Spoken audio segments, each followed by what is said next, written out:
संतुष्ट होकर नहीं जाते हैं। उसमें पानी मिला रहता है, इसमें गुड़िया की कोई गलती नहीं है।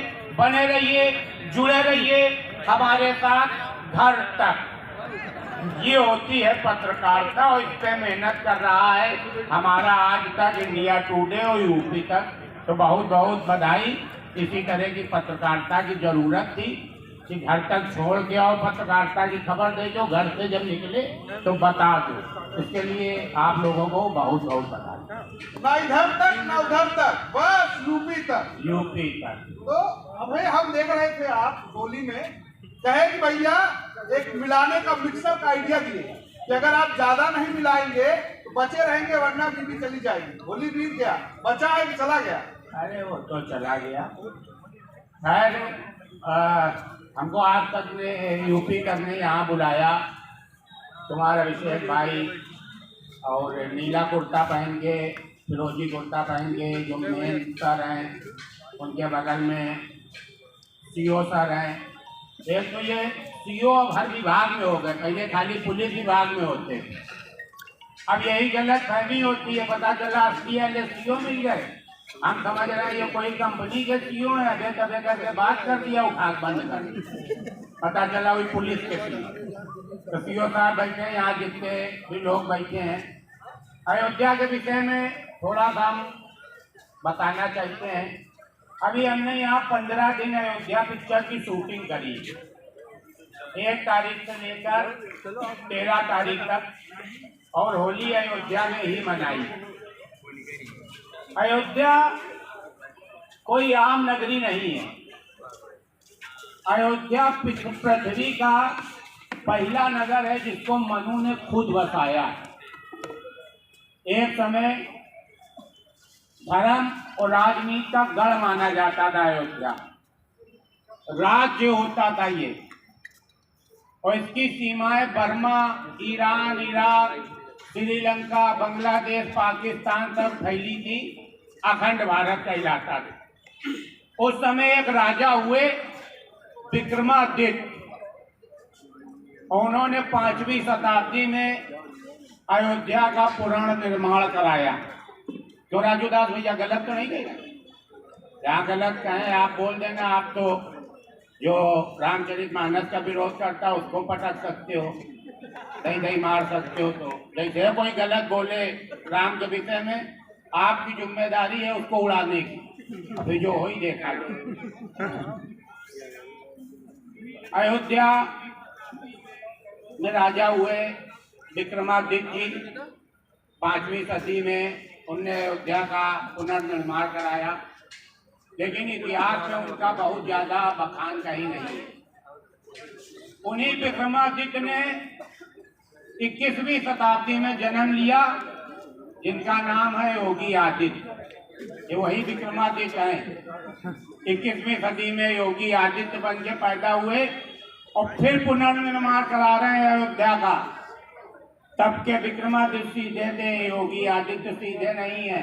उनको तुमने इतिहास में नहीं पढ़ाया था। इनको इतिहास छोड़ दो, भूगोल में भी तुम पढ़ाओगे, गणित में भी तुम पढ़ाओगे। जोड़ोगे कि 5 लीटर डीजल में एक बुलडोजर 1 मंजिल गिराता है तो 50 लीटर डीजल में कितना गिराएगा। तो गणित तक पढ़ाए जाएंगे। आज हम उस अयोध्या नगरी में बैठे हैं जो पूरे विश्व में छा गई है, और हमको बड़ा अंदर से गर्व है कि ये पूरा महीना हमारा अयोध्या में भी। एक बिल्कुल सच्ची किस्सा सुनाते हैं आप, राजू दास की कसम खा के, बिल्कुल सच्ची किस्सा। हम लोग एक शूटिंग कर रहे थे, सीरियल का नाम था और भाई क्या चल रहा है। उस सीरियल में 2 परिवार थे, एक मिर्जा फैमिली थी और एक मिश्रा फैमिली थी। जो मिर्जा फैमिली थी उसके 2 बच्चे, एक पिताजी एक अम्मी। अमूमन ऐसा होता नहीं, लेकिन थे एक ही है। और जो मिश्रा फैमिली थी उनके तो एक एक थे। तो प्रोड्यूसर के पास ज्यादा पैसा आ गया। प्रोड्यूसर ने कहा कि इस बार हम शूटिंग नैनीताल में करना चाहते हैं। अन्नू भाई बताओ तुम्हारी क्या सलाह। बिना हमसे पूछे कोई काम होता नहीं था उस सीरियल में। तो हमने कहा अच्छी बात है, नैनीताल सब लोग चलेंगे, मजा आएगी। अब हम लोगों की तैयारी हुई और वो दिन आ गया जिस दिन हम लोगों को नैनीताल जाना था।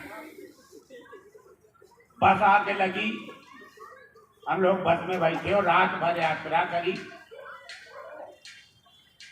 और सवेरे हल्द्वानी पहुंच गए। अब मेन किस्सा यहाँ से चालू होता है। रात भर यात्रा करी, सवेरे हल्द्वानी पहुंच गए। ड्राइवर ने कहा 1 घंटे बस रुकेगी, हाथ मुँह धो लो, चाय पानी कर लो, 1 घंटे बाद हम लोग यहाँ से नैनीताल की चढ़ाई चढ़ेंगे। हम लोग चाय आय पिया, उतनी देर में ड्राइवर गया, एक अट्ठी मारी आवा। हमने कहा हम लोगन से तो तुम कहो चाय पी लो और खुद दारू पी आयो। बोला हम भाई साहब देखो दिल्ली के हैं, चाय हमारे 5 मकान बाद मिलती, दारू बिल्कुल बगले मिलती, तो बताओ समय खराब करने कोई फायदा है? उसकी बात हमको समझ में आई, समय है बचाना चाहिए, बाकी तो सब चीज ठीक है। अब वो जब दारू पी के आया, बस में बैठा, अब वो बस की चढ़ाई चालू भई। पहला मोड़ आया, मोड़ पे अमूमन गाड़ी लोग धीरे कर लेते हैं, लेकिन उसने स्पीड बढ़ाई और जोर से चिल्लाया जय श्री राम, और बस टुक टुक टुक टुक टुक टुक टुक चली जा रही। दूसरा मोड़ आया, फिर उसने गाड़ी तेज करी और चिल्लाया जय श्री राम, बस टुक टुक टुक। हमने मिर्जा फैमिली की तरफ देखा, मिर्जा ने और सलीम भाई ने हमको पास बुलाया, बोले ये खाली जय श्री राम चिल्ला रहा है, हम लोगन का क्या होएगा? हमने कहा कि यार बात तो सही है, लेकिन अब ये अल्लाह अल्लाह तो चिल्लाएगा नहीं, चिल्लाएगा तो जय श्री राम। फिर बस आगे बढ़ी, जय श्री राम जय श्री राम। अब थोड़ी देर बाद गाड़ी में 15 लोग जय श्री राम चिल्ला रहे हैं। हमने पलट के देखा, पूरी मिर्जा फैमिली जय श्री राम, सलीम भाई भी जय श्री राम, अमजद भाई भी जय श्री। हमको भाई साहब इतनी खुशी भाई, हमने कहा जो काम योगी मोदी 9 साल में नहीं करा पाए इन लोगन से, एक दारू की हद्दी 15 मिनट में करा ली, तो बड़ी खुशी भाई। और फिर वो लोग आखिरी तक और उतरते में तो पहले ही से, तो बहुत अच्छा माहौल। राम राज की एक स्थापना, हम लोग राम राज की तरफ बढ़ रहे हैं। आपने भी अपना ये जो प्रोग्राम रखा, कहीं भी रख सकते थे, इतना बजट रहता है आप लोगों के पास, गोवा में रख सकते थे, बैंकॉक में रख सकते थे, लेकिन यहाँ रखा तो इसका मतलब अच्छे दिन आने वाले हैं। अच्छा, भगवा पहन के आए हैं आज आप, एकदम भगवा भगवा लग रहे हैं। IQ लड़ने का प्लान तो नहीं है? और सवाल ये भी है कि अगर मान लीजिए अन्नू अवस्थी जी, कानपुर वाले अन्नू अवस्थी जी अगर विधायक बन जाएंगे, कैसा रहेगा? देखिए, सब कुछ ईश्वर के ऊपर है। हो सकता है ये बात आप शिकाई में कह रहे हो, लेकिन आपके मुंह में सरस्वती बैठी हो इस समय, सही भी हुई सकती है। फिलहाल तो हम चाहते हैं कि राजू दास जैसे लोग विधायक और सांसद बने, जो भीड़ में खड़े होकर अपनी बात कहने की दम रखें। अगर आदमी के समझ में ना आवे तो गिरावान पकड़ के 2 घंटा मारने की दम रखें। ऐसे विधायक और सांसद की जरूरत है। कानपुर वाले बड़े लाल लाल कर देते हैं। एक आदमी गवा था मैच देखने स्टेडियम में, वायरल हो गया, मैच से ज्यादा वायरल कानपुर का मसाला। क्या कहेंगे कानपुरिया लोगों को, एकदम सड़क लाल करती है। एक तो सबके दिमाग में यह है कि कानपुर वाले मसाला खाते, हम लोग भाई साहब मसाला नहीं खाते, हम लोग मसाला जानते ही नहीं है। पान चढ़े, फूल चढ़े और चढ़े मेवा, गणेश जी की पूजा होती है, उसमें सुपारी रखी जाती है। हम लोग गणेश जी का बचा हुआ प्रसाद खाते हैं, जो सुपारी होती है। आप लोग बदनाम करने पे आमादा हो कि कानपुर वाले मसाला खाते हैं, थूकते हैं। अब बताओ, सुपारी खाना कोई पाप है? अगर पाप है तो गणेश जी में काहे चढ़ाई जाती है? हम लोग बढ़ चढ़ के हिस्सा लेते हैं, गणेश जी का प्रसाद खाते हैं, उसमें कानपुर बदनाम है। कानपुर वाले तो मसाला जानते ही नहीं है क्या होता है। कानपुर से अच्छा मनुष्य आपको धरती में मिलेगा नहीं।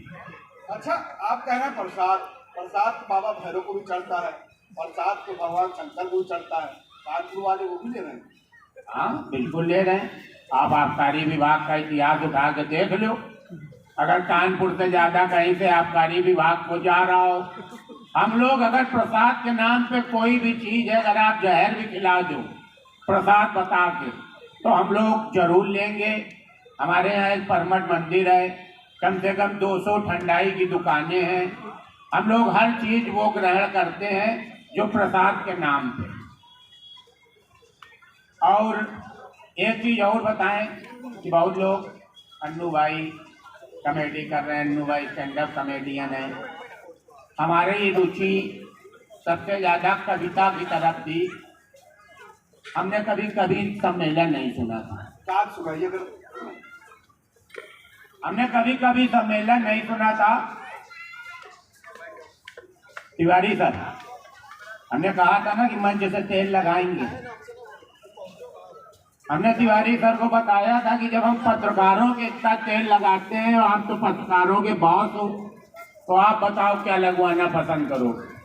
तो तिवारी सर हम बता रहे हैं कि हमने कभी कभी सम्मेलन नहीं सुना था। हमने अपने एक दोस्त से कहा कि अब भी कहीं कभी सम्मेलन हो तो हमको नहीं चलना। उसने कहा ठीक है भैया, आपसे कहीं कभी सम्मेलन होगा हम आपको ले चलेंगे। एक जगह कभी सम्मेलन हुआ, वो हमको लेके गया, हम बिल्कुल आगे बैठ गए। कभी सम्मेलन चालू हुआ, कभी लोगों ने अपनी कविताएं सुनाना चालू करी, और बीच बीच में वो कहते थे कि तालियां बजाओ। हर कभी लगभग कहता है कि तालियां बजाओ। अब कभी सम्मेलन में अगर कवित्री ना हो तो कभी बिल्कुल मरा ऐसा पड़ता है। तो उसमें एक कवित्री भी थी और ठीक ठाक कवित्री थी, मतलब जितना अच्छा बोलती थी उतना ही अच्छा रूप था, उतनी अच्छी बाणी थी, उतनी अच्छी ड्रेस थी। हम बिल्कुल सामने बैठे थे, कवित्री का नंबर आया। हमने कभी कभी सम्मेलन सुना नहीं था। कवित्री को कोई गीत सुनाना होगा, उस गीत में कोई मुखड़ा होगा जिसमें सब लोग साथ देते हैं। कवित्री ने कहा कि हमको आपका साथ चाहिए। वो कही सबसे रही थी, लेकिन हमारी तरफ देख के कह रही थी, हम जाना हमसे कही रही खाली। तो उसने कहा हमें आपका साथ चाहिए, तो हमने भी खड़े होकर कह दिया कि शनिवार इतवार नहीं पाएंगे, बाकी 5 दिन अपनी बीवी के साथ रहेंगे। जो हम लोग गुस्सा गए, कहने लगी तुम्हें कविता सुनने का कल नहीं। हमने कहा तुम इतना खुला खुला पूछ रही हो, तो खुला खुला जवाब नहीं रहे तुमको। वो चली गई। उसके बाद हमने कहा अब हम खुदे कवि बनेंगे।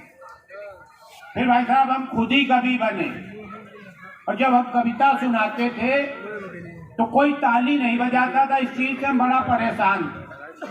अगर आप कविता सुनाए और कोई ताली ना बजाए तो कवि हताश हो जाता। तो राहत इंदौरी साहब के साथ हमारा एक प्रोग्राम लग गया।